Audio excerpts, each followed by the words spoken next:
Hai, Assalamualaikum. Saya Zul daripada Aquaponics and DIY Malaysia. Saya masih dekat kampung, dekat Kedah untuk bercuti Hari Raya. Jadi saya ambil kesempatan untuk melawat kolam ternakan lobster air tawar secara komersial dengan menggunakan kolam tanah. Dan owner tempat ni adalah Cik Nabil. Jadi kita jumpa dulu dengan Cik Nabil. Assalamualaikum warahmatullahi wabarakatuh. Nama saya Muhammad Nabil bin Abdullah daripada Dynamis Works Aquaculture Farm. Hari ini kita ada peluang untuk melawat kolam saya di Baling, Kedah. Sebelum ni belah lobster dekat rumah, tapi sekarang dah beralih kepada kolam tanah. Dah lama kan Nabil? Kalau ikutkan projek ni bermula daripada 2020 di tapak sini. Dulu cuma sebiji kolam. Sekarang ni dah ada 4 biji. A, B, C, D, 4 biji kat sini. Okey, kalau kat sini dulu mula dengan sebiji kolam, lepas tu dah tambah lagi. Tambah lagi ya. Semua sekali 4 biji kolam ternakan, 1 kolam tadahan.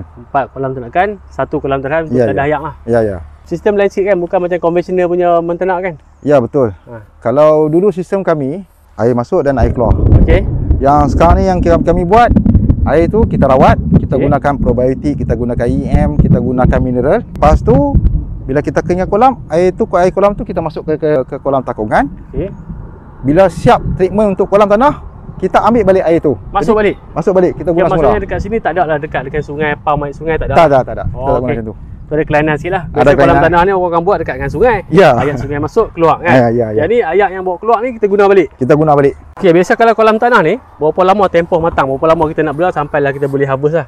Purata lebih kurang 120 hari. Mana kata lebih kurang 4 bulan lah, lebih kurang macam tu lah. 4 bulan lagi cepat lah. Memang lagi cepat. Kalau kita belah dalam tangki memang lambat lah.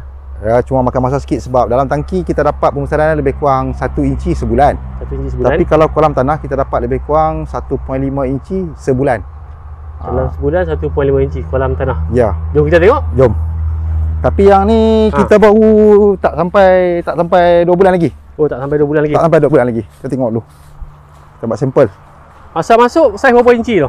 Betul-betul 1 inci. Betul-betul 1 inci. Betul-betul 1 inci. Ni ni orang panggil apa? Bubu apa? Bubu naga. Bubu naga. Ni saya nak bagi peringatan. Bubu naga ni kita tak boleh pakai di perairan umum. Kalau kata kolam peribadi, kolam private boleh. Oh, boleh gunalah. Ni biasa guna untuk ambil tengok untuk kita lah. Ambil untuk kita buat untuk harvest udang kita. Okey. Tengok ada tak? Sebab ni pun letak pun sekejap ni. Yang ni saiz lebih kurang apa? 3 inci, 4 inci. 3 inci, 4 inci lah. Tapi yang ni tak banyak sebab yang ni yang first saya masuk lebih kurang dalam 2000 saja. 2000 ekor ni lah. 2000 ekor je, tak banyak. Oh, tak ada. Ada sekor. Ada sekor. Ada sekor. Ni yang lambat. Ni 2 bulan noh. Lebih kurang 2 bulan. Masuk tu 1 inci. 1 inci dengan kau. 2 bulan besar ni. Ni lebih kurang siapa 3 inci lah. 3 inci. 3 inci. Dia biasa kalau besar, kolam besar macam ni, berapa banyak kita boleh masuk? Satu kolam ni atas kira-kira saya dulu lebih kurang 10,000 ekor. 10,000. Okey. Anggaran hasil lebih kurang 300 hingga 500 kilo lah. Per kolam, satu kolam. Okay. Ni kolam ni besar berapa Amir? 50 kali 60 kaki. 50 kali 60 kaki. Ya, kedalaman lebih kurang 3 kaki. Oh, dalam dia tak payah dalam ke? Tak dalam. Kita target hingga 500 kilo ya, sebulan. Satu kolam sebulan. Sebab apa yang saya buat 4 biji kolam tu?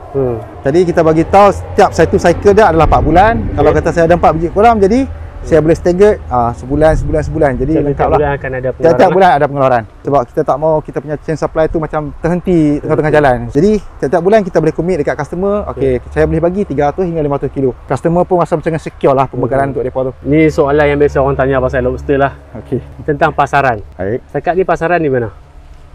Secara mudah saya boleh kata kebanyakannya adalah kedai-kedai makan, restoran, hotel, macam itulah, kedai-kedai frozen. Macam saya pun, saya dah ada macam partner saya yang akan buat untuk marketing, Safi Resources, yang berpusat di KL. Jadi kalau kata lepas bulan 7, lepas bulan Julai untuk dapatkan bekalan yang saya punya ni, boleh kontak mereka. Biasanya orang kata lobster ni macam tak ada pasaran sebab dia pergi kat market, kat pasar raya tak ada jual. Sebab tu orang kata tak ada pasaran. Sebenarnya memang ada, cuma kita nak kena cari lah kan. Eksklusif. Jadi orang kata susah sikit lah. Kita nak beli secara walk-in, kita nak ke pasar raya, ada tak tentu. Adalah. Pasaran tu memang ada, tapi pasaran kena carilah. Selalunya orang kata belah lobster ni hanya sekadar hobi, seronok-seronok sebagai hiasan. Pada pendapat saya, kita yalah memang kita bermula daripada hobi. Tapi lama-kelamaan macam saya sendiri pun daripada hobi saya tukar jadi sumber pendapatan. Bila kita nak tukar ke sumber pendapatan tu, ya kita mestilah kena ada pada skala tertentu. Okey. Jadi kita pun dah untuk hobi pun kita dah gunakan modal yang banyak. Jadi apa salahnya kita tukar hobi kita tu kepada sesuatu yang boleh menjana pendapatan secara stabil, secara konsisten. Itu yang penting bagi saya. Kalau tak, takkan boleh berhenti kerja kan? Boleh bayanglah sekali sebulan 300 kilo, 500 kilo. Lah harga pasaran sekarang ni berapa? Biasanya lah kalau daripada farm. Kalau kata X-Farm sekarang ni purata daripada 65 hingga 70 ringgit sekilo. 60 hingga 70 sekilo. Sebulan 300 hingga 500 kilo. Boleh kira sendirilah. Kalau dulu bela kat rumah, tadi kolam tanah, apa cabaran yang berbeza dengan bela kat rumah dulu? Okey, satu daripada segi kos lah. Sebab kita tengok kita nak bina kolam, kos tu memang tinggi lah. Okey, tu salah satu cabaran utama lah daripada segi kos, sebab memang lagi tinggi. Kemudian orang kata apa? Sebab kita buka tempat baru, macam kita pun kena buka satu market baru. Okey, jadi cabaran dia, itulah dua cabaran utama yang kita nak kena, orang kata apa? Yang kita nak kena hadapi dan kita kena selesaikan. Tadi kewangan, ya. Perlukan modal lah. Yalah. Kolam semua. Lepas tu cabaran dia rasa lain sikit. Kalau kat rumah mungkin lah tak banyak gangguan lain. Ada tak masalah memerang ke, biawak ke apa ke? Masalah pemangsa secara semula jadi ni, alhamdulillah setakat sekarang ni tak ada lagi lah masalah memerang tu. Tapi sebagai langkah berjaga-jaga kita pun ada buat pagar semua. Adalah kita punya langkah pencegahan tu memang ada. Cuma utama buang bangau dan juga buang hantu. Itu masalah utama. Memang dua tu. Kalau siang buang bangau, malam buang hantu. Lagi satu pasal ni lah, pasal MyGap biosecurity. Sebab kolam tanah ni sensitif lah. Kita tak nak nanti udang ni keluar pergi dekat sungai. So macam mana untuk masalah MyGap biosecurity dekat sini? Setakat kalau ikutkan design kolam saya ni, ikut sistem yang kami buat, memang tak ada pelepasan air tu ke pyromon tu memang tak ada. Sebab kita guna balik ayam kan. Jadi daripada segi masalah escapist terlepas tu rasanya insyaAllah tak ada lah. Sebab kita pun bila kita lepaskan air pun memang kita ada filter, kita ada penapis, ada jaring penapis. Jadi kita cuba agak setakat yang mana kita mampu untuk ikut dia punya requirement tu. Lagi pun kita ada pam air ni masuk ke sungai tak ada. Tak masuk ke kolam tadahan tu. Tadahan. Guna balik air sama. Memang tak ada, orang kata apa, takkan ada kemungkinan akan terlepas masuk dalam sungai. Tak ada lah. Jom kita tengok sampel daripada kolam B pula. Yang ni kurang dalam 26 tu 27 hari. Lebih kurang macam tu.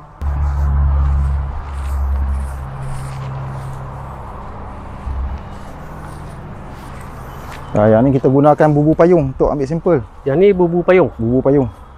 Ada tak? Yang ni kolam ni banyak sikit sebab dalam ni memang betul-betul cukup ada 10,000. Banyak betul ni lah. Banyak. Ini 10,000. Jadi yang lain-lain tu pun akan 10,000 lebih kurang macam ni lah dia punya ni. Ni saiz kolam sama kan? Saiz kolam semua sama.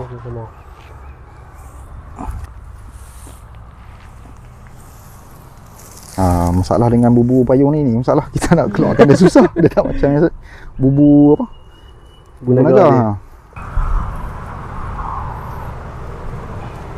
Tengok dengan saiz jari ya.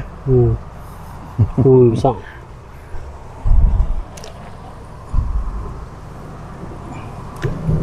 Kita tengok buah pok dia pula. Ada kotor-kotor tak? Tak ada kan?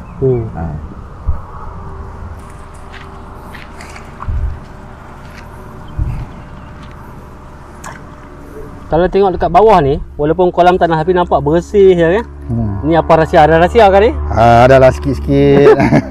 Biasa kalau tengok kolam tanah ni bawah ni memang nampak kotor lah kan? Bersih ya. Jaga parameter air, insya-Allah okey. Memang bersih. Selain pada buat kolam, bela lobster, apa lagi yang boleh buat? Services lah. Services lah. Okey. Setakat sekarang ni apa yang saya buat, siapa yang minat nak buat kolam, kita akan boleh buat servis daripada A sampai Z untuk kolam tu. Kita boleh cover tu dari segi construction kolam, lepas tu khidmat nasihat, penjagaan macam mana, dan kita ada buat after sales service lah macam kontrak. Kita jaga parameter air semua. Lebih kurang macam tu lah. So, maksudnya daripada tanah kosong, boleh buat servis untuk korek kolam, penjagaan kolam semua komplit lah sampai ke tuan hasil. Dari segi pemilihan tapak lah, tapak ataupun tanah yang kita nak buat kolam ni, apa kemudahan yang kena ada lah kat kawasan tu? Cara mudah saya boleh bagi macam ni je lah. Pertama sekali, tanah tu sesuai untuk kita buat kolam, tak terlap air. Itu pertama. Lepas tu tengok saiz tanah. Logik lah kan, kalau macam 4 biji kolam lebih kurang dalam setengah relung, ataupun suku ekar dah cukup yang boleh. Kemudian kemudahan bekalan elektrik. Kalau jauh sangat kalau jauh sangat pun satu isu juga. Okey. Lepas tu sumber bekalan air. Tak semestinya daripada sungai ataupun tasik. Kadang-kadang kita boleh ambil daripada boring ke, sumber air bukit ke, pulanglah itu. Okay. Tapi itu 3 benda ni mesti kena ada. Mesti kena ada. Kalau macam untuk elektrik, untuk kita punya pump oksigen lah, aerator kan. Ya. Tapi biasanya kalau tengok kolam tanah, orang pakai apa tu? Yang untuk oksigen pedal wheel, yang besar kan. Ya. Ini tak payah pakai. Okey. Kalau ikut sistem konvensional, memang akan gunakan pedal wheel untuk generate satu aeration dan lagi satu untuk menghasilkan dissolved oksigen. Okey. Tapi dengan cara yang saya buat sekarang ni, saya cuma perlukan air pump untuk membekalkan dissolved oksigen kepada kolam. Kalau dia tu banyak sih, sebab kalau pedal wheel tu rasanya dalam 700 watt, 800 watt juga kan. Lebih kurang. Macam ini kita guna lebih kurang dalam 100 ataupun 150 watt sahaja. 2 biji pump satu biji pump. Satu pump ya? Satu pump saja untuk 4 biji kolam. Banyak jimat tu. Banyak jimat. Sebab kalau macam pedal wheel tu, satu kolam mesti satu pedal wheel. Betul. Satu 800 watt. Ya. 4 ke 8 dah 32. Sekali running 3200 watt. Ya. Siang malam kan? Siang malam betul. Ya, betul-betul jimat macam tu. Memang jimat. Okey. Memang jimat. Okey, kalau nak tahu apa rahsia dia, cara peternakan macam ni dengan kos pun jimat, elektrik pun tak banyak pakai. Saya akan letakkan telefon Cik Nabil dekat bawah, nanti boleh call dia sendiri. Jadi kalau dah kos elektrik tak banyak, kos operasional sebulan berapa ini? Faham? Elektrik, pellet, probiotik lebih kurang dalam RM400 lah sebulan. RM400 sebulan. Ya. Semua sekali lah kan? Semua sekali. Satu ini berapa? Ini rumah. Rumah untuk lat. Dulu kita guna pipe PVC. Tapi ada kawan saya geng-geng peternak juga, dia dah recommend lah guna benda ni. Okay. Memang senang. Kos pun tak tinggi. Kalau nak compare yang ni dengan pipe PVC ni lagi murah lah. Ni lagi murah. Betul. Murah banyak lah. Dan murah dan senang buat kerja. Ni sama lah, kita letak dalam kolam. Kita cuma susun je lah. Ya, dalam kolam pula, selain daripada persediaan air, di bawah kolam kita masukkan perumah. Selain daripada tu tak ada lah. Itulah kan. Itu saja.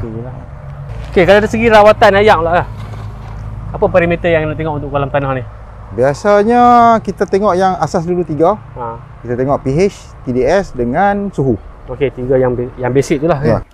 Nampak pun dah ni. Kita tunggu sekejap, nak bagi dia punya parameter tu dia stabilize, bacaan dia stabilize. Okey, kita tengok kat sini yang pH 8.5, 8.52, 8.3, average, suhu 31.9, dissolved oksigen 8.077 ke atas lah selalunya, 7.9.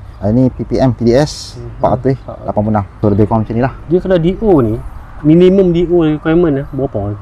Untuk kolam ataupun tangki kita syorkan 5 ppm ke atas. 5 ppm ke atas? Ya. Jadi kalau nak ikan lem sama juga lah kan? Sama.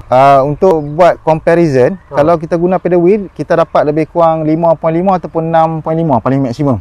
Pedal wheel. Kalau kita guna ni, lebih kurang macam ni lah. Lagi tinggi pada pedal wheel pula? Lagi tinggi dan lagi daripada segi penggunaan elektrik pun lebih efektif. Okey, pasal oksigen ni kan? Kalau dulu ingat masa kolam yang lama dulu dekat Semeling tu kan? Ya. Tak ada pakai oksigen kan? Tak pakai. Ni siapa pakai pula? Okey, kelebihan satu pakai oksigen kita pakai oksigen ni sebab kita gunakan probiotik.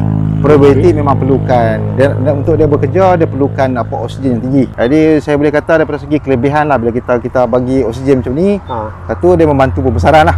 Cepat besar lah. Okay.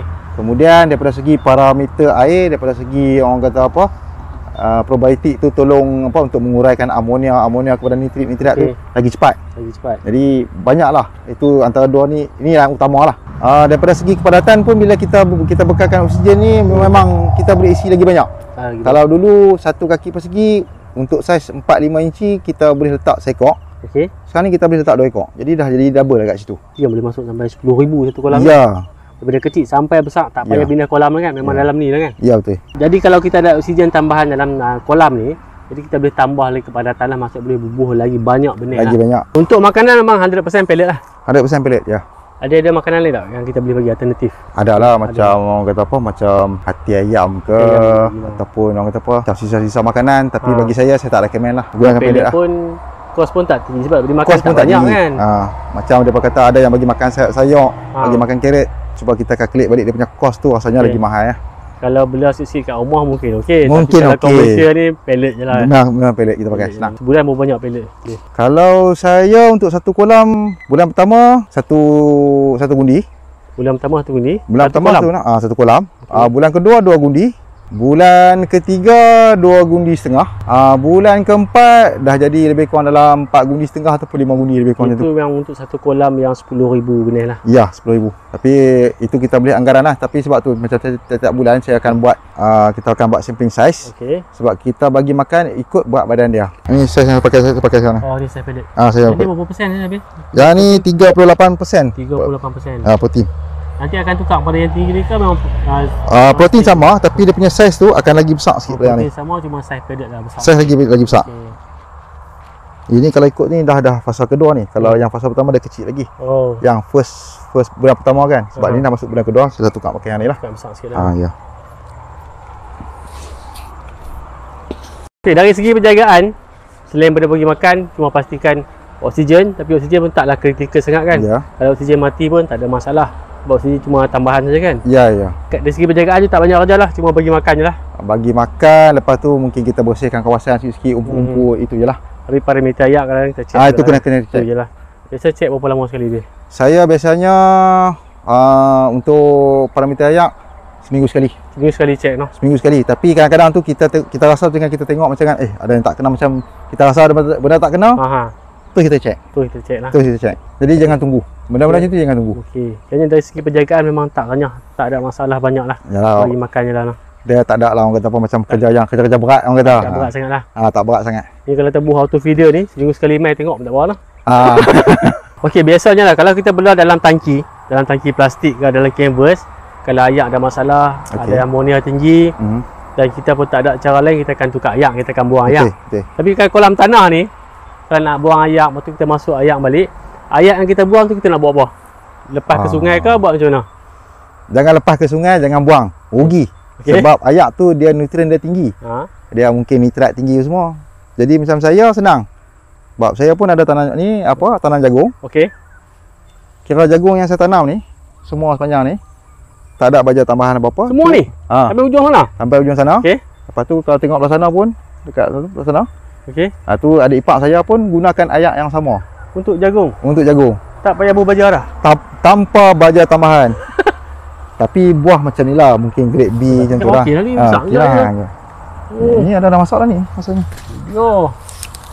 Ni memang tak berbaja tambahan lah, memang ayak ni je lah. Ayak ni saja. Masak ni. Sehingga masak ni. Dia dah hitam. Alhamdulillah. Tu. Okey. Boleh lah kita nak makan sendiri. Ni memang baja 100% pada ayak kolam tu. Ayak kolam. Jadi baja dengan ayak sekali. Baja dengan ayak sekali. Ya. Belah lobster jagung pun dapat. Tanah dah kan? Tanam je lah kan? Tanam. Tu tak rugi. Tak rugi kan? Tak rugi.